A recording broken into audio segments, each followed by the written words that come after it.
The Queen's final departure from Buckingham Palace was always going to conjure up comparisons to Princess Diana's funeral procession. 25 years ago, behind a gun carriage carrying Diana's coffin, Princes William and Harry walked alongside their father Charles, then the Prince of Wales.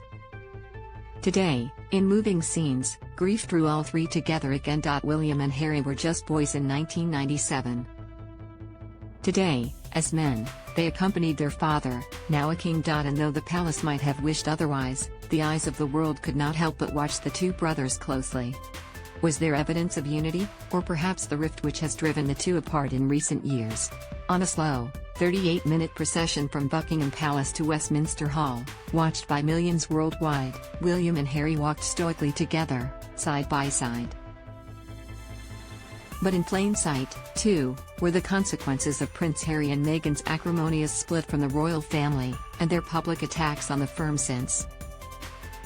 For the procession, King Charles, Prince William, Princess Anne and Prince Edward had all stepped out in traditional military regalia. Prince Harry and Prince Andrew did not. Or rather, were not allowed. Instead, both wore mourning suits. Read more, day-by-day guide from now until the Queen's funeral. For the Queen's funeral, the palace decided only working members of the royal family who hold military rank could wear their military uniforms. The rule will surely have rankled Harry, who served in the British Army for 10 years and deployed twice to Afghanistan. Prince Andrew, who served in the Royal Navy for 22 years, lost his uniform privileges because of his damaging friendship with Jeffrey Epstein and financial settlement to end a civil case. As the procession edged past the cenotaph, King Charles, William, Anne and Edward all saluted the iconic London War Memorial. Notably, Prince Harry and Prince Andrew did not. Read more, McDonald's will close all its UK restaurants for the Queen's funeral. Both were not allowed to perform a salute, as they weren't wearing military uniform.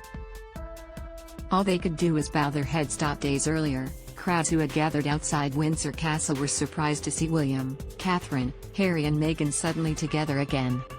The Fab Four arrived in the same car and spent 40 minutes greeting mourners and looking at flowers left for their grandmother. It was the first time the brothers had been seen alongside one another since last year's funeral of Prince Philip, the Queen's husband. Read more, mammoth queue of mourners stretches 16 km. The mood between the group appeared friendly. The world's media wondered if a truce had been brokered. And if a peace had been reached, how long might it last?